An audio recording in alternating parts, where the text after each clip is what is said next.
Mr. Jobless, is dinner, bon, your mom delicious. That's how I was made fun of the other day by an interviewer I had met by chance at a posh restaurant. After graduating from university, he had repeatedly humiliated me in an interview. I had lived overseas for a while, and this interviewer made fun of me for not being in the US, even calling me unemployed. Because of the high-end restaurant's upmarket atmosphere, the interviewer took advantage of my failure to respond by saying, "You're not doing him any favor by spoiling such a jobless guy, ma'am." He even started giving my mother lectures. He had no idea that my mother would tell him, "It turns out you're the jobless." Only a few minutes later. I'm Mark Harris, and I'm wearing a stylish suit to a job interview. Today, I'm standing in front of a big structure. I'm at this building for an interview with a firm. My watch read 9:04 a.m. At 10 o'clock. The interview is scheduled to begin. I was pleased to be in front of the building 20 minutes ahead of schedule. The punctuality of American buses and railroads truly impresses me. I left the United States 5 years ago, just after graduating from college, and I just returned after living overseas.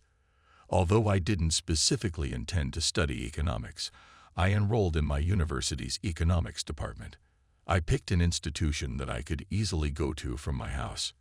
My grades alone permitted me to enter the economics department, which is the sole reason I ended up there.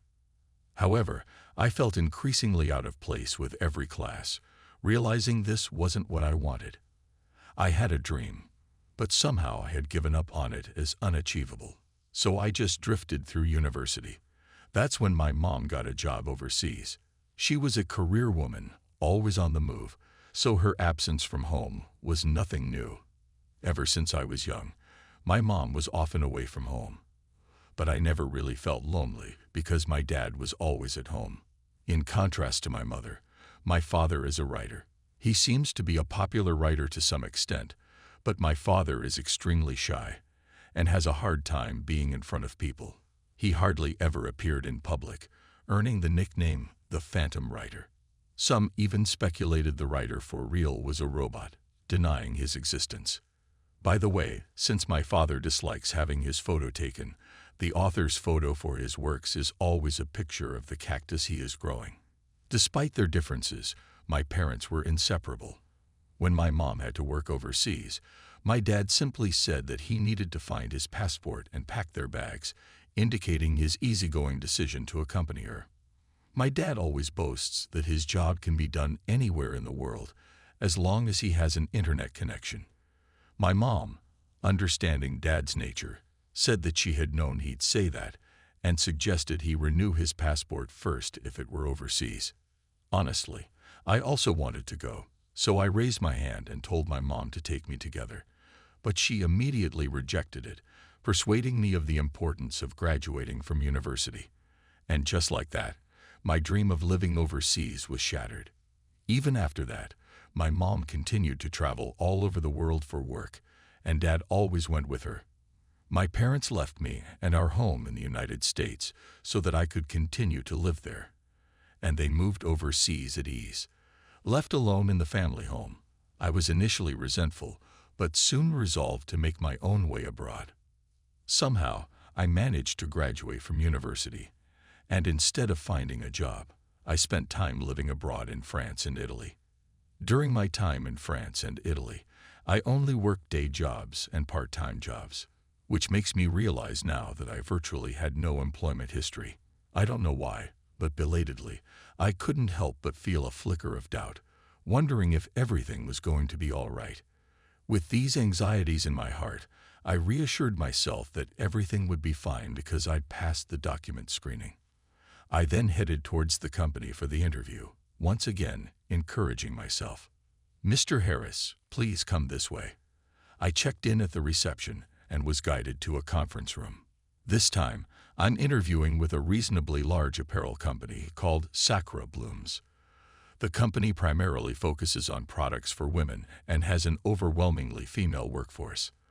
There are only a few male employees, and it seems I'm the only one taking the interview this time. Was it because I was applying for a mid-career position? But the job posting said they were hiring 3 people, As my anxiety grew, the door of the conference room suddenly opened with a click. "Ah, sorry to keep you waiting. Let's start the interview." The one who appeared was a man whose name tag said Carter. I was initially surprised by his attitude as he entered, but what shocked me even more was his appearance, a gray suit that you can easily find at a big box store. It was so wrinkled I wondered how it could have been stored to get that way. Even without a close look, it was obvious the buttons were coming undone. And the tie. Where on earth do they sell those? It was a strikingly bright fluorescent pink, with a cute illustration of a chick with large eyelash eyes right in the center. Where on earth do they sell such ties? I thought. Staring at his tie, he flashed a grin and said, "This tie, it's unique and stylish, isn't it?" I could only offer a polite smile. His hair was slicked down, either with too much wax, or perhaps he hadn't bathed since yesterday. There was a distinct lack of cleanliness about him. I was quite shocked by Carter's reaction. Then he looked at me and suddenly asked, "You're a guy, right?"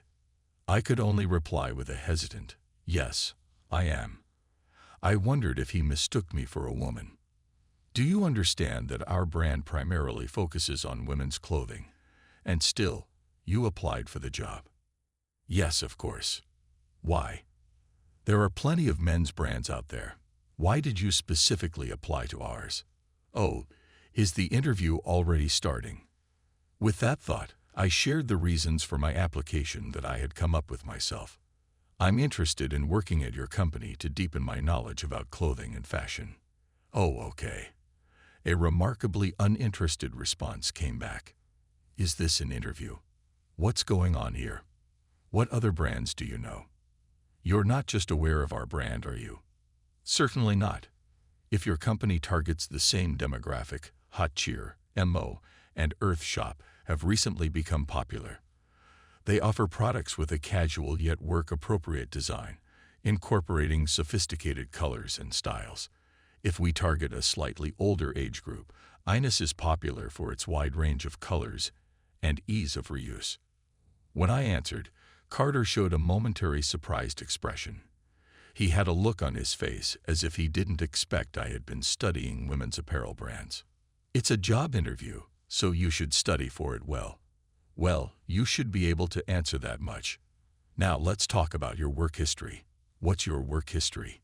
"Yes, I've been overseas until recently. I've experienced various jobs in France and full-time positions." Your resume shows a blank in the work history section. "Oh yes, I mainly worked part-time jobs." "Huh. So is this your first job interview then?" "Yes, this is my first job interview for a full-time position." When I answered honestly, Carter looked at me with complete disdain in his eyes.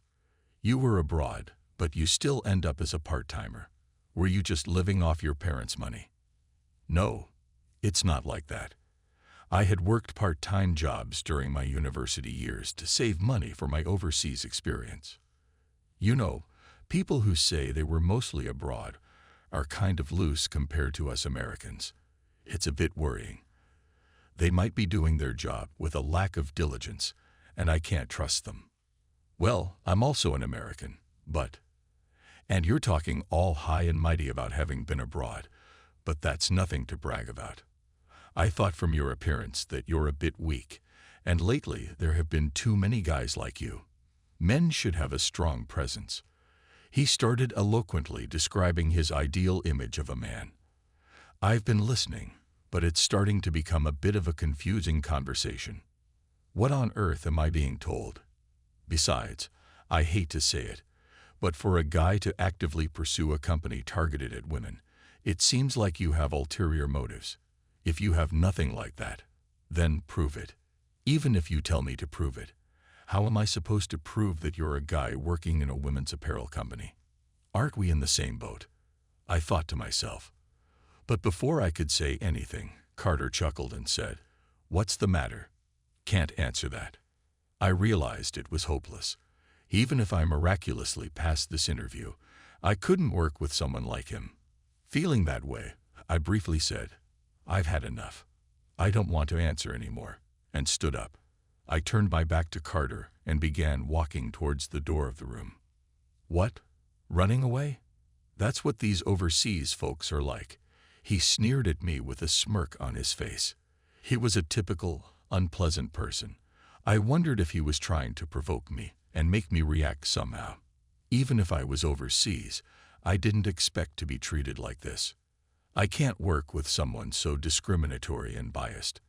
I declined the job offer, I said, and left the meeting room. As I left, I could hear him still saying, "Young people these days are so arrogant." The next day, as anticipated, I received a rejection notification for the job. My first job interview in the United States had ended abruptly. A few days later, I found myself at my mother's favorite high-end restaurant. My mother had returned to the United States, and of course, my father had returned as well. Now, the three of us were living together in our family home. This restaurant is my mother's favorite. She conducts business negotiations while dining here, especially when it's so important that she can't afford to fail. She also dines here with my father for special occasions. Unfortunately, Dad couldn't make it, but I'm happy you're here, so let's enjoy this, she said. My mom hadn't been to this place for a while, and she was excited to be here again. Additionally, my father couldn't make it because he had a deadline for his work.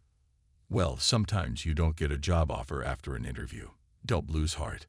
Based on what I heard, the problem is on their side, my mother said with a smile, and I realized her intention. Even if you tell me to prove it, how am I supposed to prove that you're a guy working in a women's apparel company? Aren't we in the same boat? I thought to myself. But before I could say anything, Carter chuckled and said, "What's the matter? Can't answer that." I realized it was hopeless. Even if I miraculously passed this interview, I couldn't work with someone like him. Feeling that way, I briefly said, "I've had enough. I don't want to answer anymore," and stood up. I turned my back to Carter and began walking towards the door of the room. What? Running away? That's what these overseas folks are like. He sneered at me with a smirk on his face. He was a typical, unpleasant person. I wondered if he was trying to provoke me and make me react somehow. Even if I was overseas, I didn't expect to be treated like this. I can't work with someone so discriminatory and biased. I declined the job offer, I said, and left the meeting room. As I left, I could hear him still saying, "Young people these days are so arrogant." The next day, as anticipated, I received a rejection notification for the job. My first job interview in the United States had ended abruptly. A few days later, I found myself at my mother's favorite high-end restaurant. My mother had returned to the United States, and of course, my father had returned as well. Now, the three of us were living together in our family home. This restaurant is my mother's favorite. She conducts business negotiations while dining here, especially when it's so important that she can't afford to fail. She also dines here with my father for special occasions. Unfortunately, Dad couldn't make it, but I'm happy you're here, so let's enjoy this, she said. My mom hadn't been to this place for a while, and she was excited to be here again. Additionally, my father couldn't make it because he had a deadline for his work. Well, sometimes you don't get a job offer after an interview. Don't lose heart. Based on what I heard, the problem is on their side, my mother said with a smile, and I realized her intention. I see. She brought me here to cheer me up and encourage me after I'd been brooding about that interview for the past few days. What a wonderful mother I have. I was deeply moved. I said I would decline it myself, but the truth is, I was a little down about it. Time flies. I thoroughly enjoyed the Prix Fix menu at the restaurant and the precious time with my mother. It's on me, so go ahead and wait for a sec outside, my mother said. As I followed her instructions and changed my shoes at the restaurant's entrance, I saw some people coming in. Among them, there was a person wearing a familiar tie. It was a tie with a glaring fluorescent pink background and a cute illustration of a chick with long eyelashes and big eyes in the center. I had seen that tie recently. Carter. Today, he was wearing a slightly more decent suit than the other day, but he still couldn't cover the wrinkles. More than that, the tie was way too conspicuous and had an incredible presence. That chick even appeared in my dream the day I interviewed. It's likely to come out again tonight. Then, it seemed like Carter also noticed me. Well, isn't this Mark, the overseas Rory we interviewed the other day? What a coincidence. Being able to come to such a nice place on a weekday overseas Rorys indeed stand out, huh? Have you gotten tired of missing American food? Did you remember how to munch on that? He was clearly picking a fight with me. That last part sounded like baby talk. Don't bother me. It's so annoying, even if he remembers my name. As I was pondering what to say, my mom appeared and said, "Sorry for keeping you waiting, Mark. I got a souvenir for Dad. It took a bit of time. Sorry about that." In her hand, she was holding a paper bag. This was probably the sushi from this restaurant. While I was eating, she had said, "Dad is also a big fan of the sushi here. Should we buy some as souvenirs?" It seemed like she really ordered it. "Is this Mark's mother?" Carter suddenly asked. Against my hope, she replied, "Yes, that's right." "Why?" As I supposed, "May I ask, is it you who paid the restaurant bill?" He suddenly asked my mother. "What's going on? What is he trying to say?" "Yes, that's right," my mother replied. "Ha, I knew it," he exclaimed dramatically, sighing deeply. Then he looked at me and said, "Dining on your mom's dime. Ha, Mark the Jobless." Furthermore, he said to my mother, "It's no good, even for you.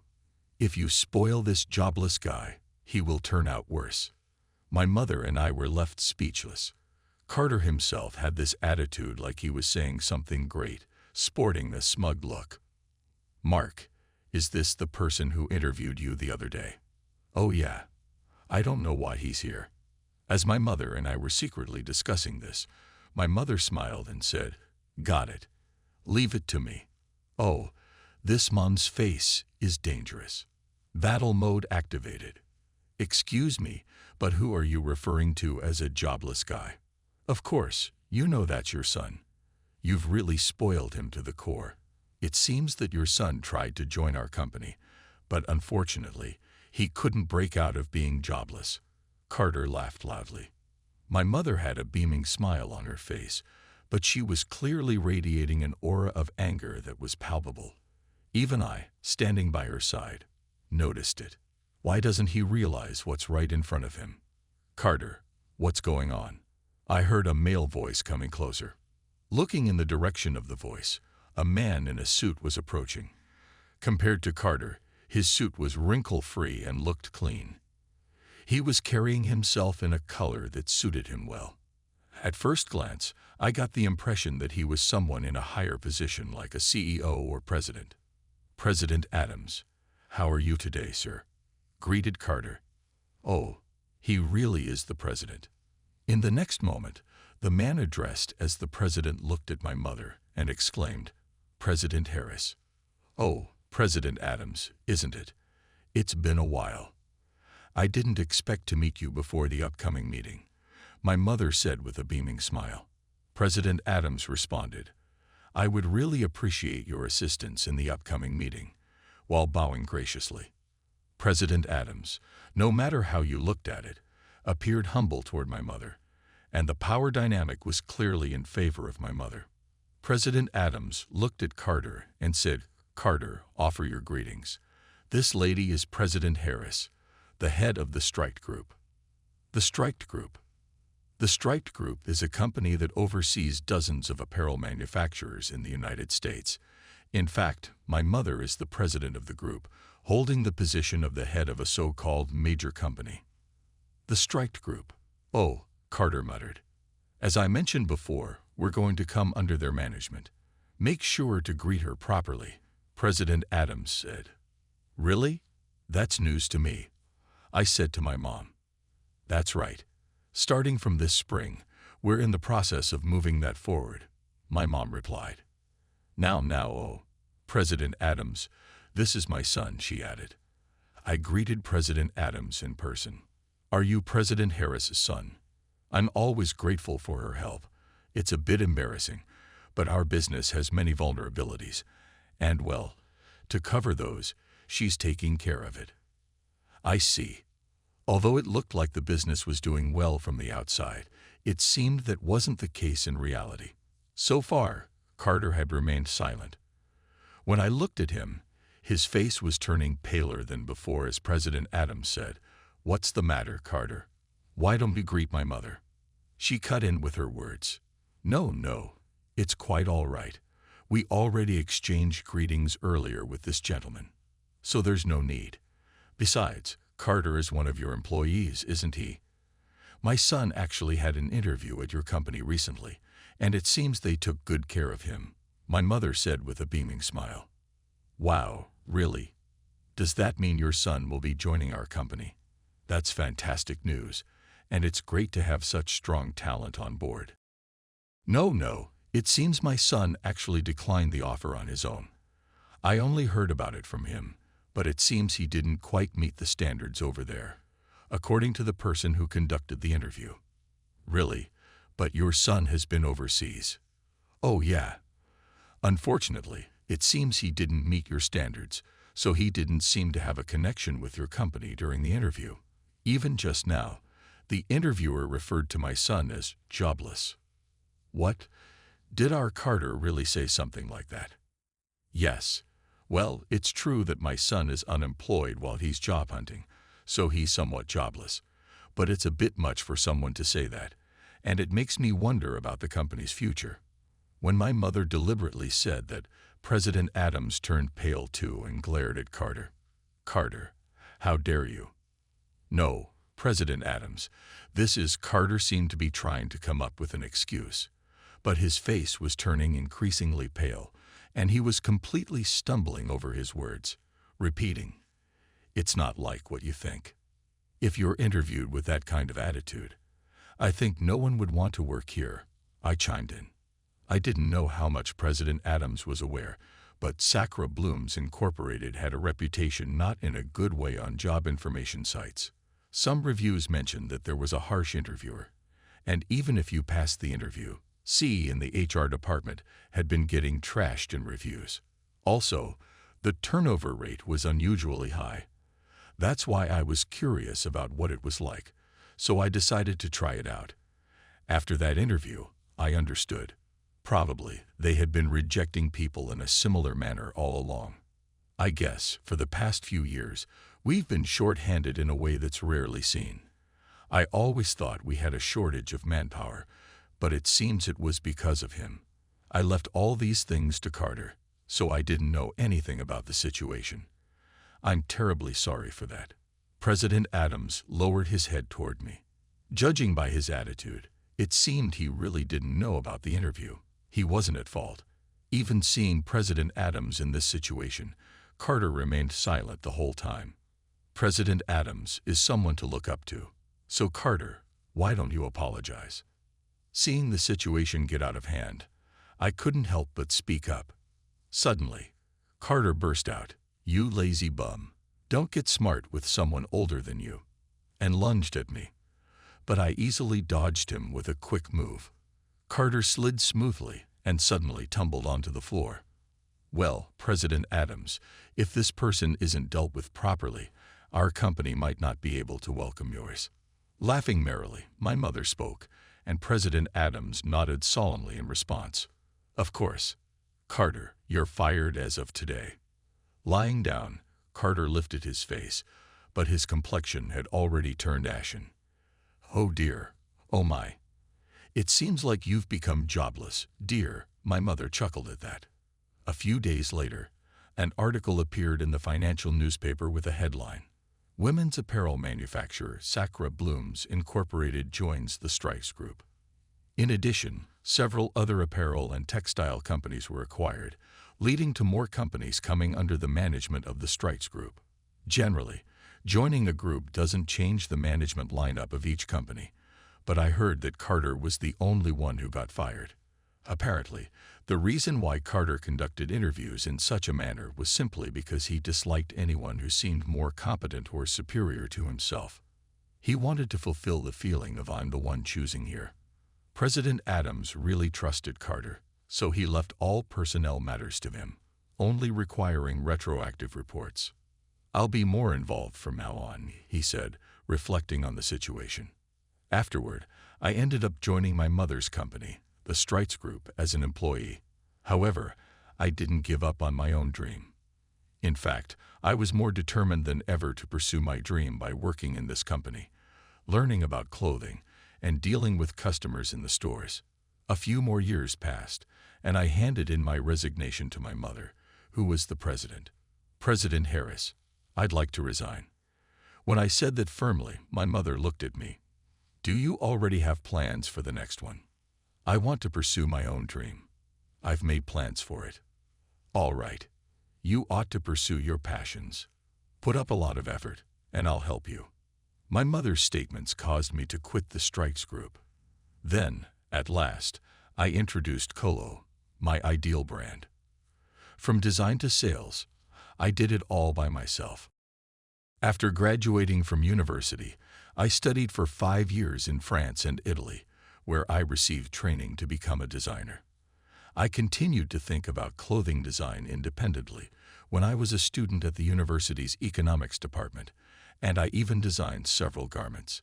But as soon as I graduated, I made the decision to travel to France because I wanted to study in a more formal environment. I was exposed to internationally recognized designers in France and Italy, where I worked part-time and pursued my studies, thanks to my mother's contacts. This background was the reason I had no employment history. Breaking down gender barriers is the idea behind my brand. Whatever you choose to wear, regardless of gender, is the key. Women should be allowed to dress like men, and men should be allowed to wear skirts if they so choose. I used these concepts into the designs of my clothes. My brand became well known very fast. Customers sent me kind remarks such, "Thanks to Colo, I've learned the joy of choosing the clothes I love." In addition, I managed to build a physical store in a nearby mall within a year. After starting a clothing line, my next goal was to attend Paris Fashion Week. My brand eventually made it there a few years later. I knew I wanted to stand there often in the years to come after seeing my parents among the crowd. I promised to keep designing clothing in the future that celebrates variety and uses a range of materials.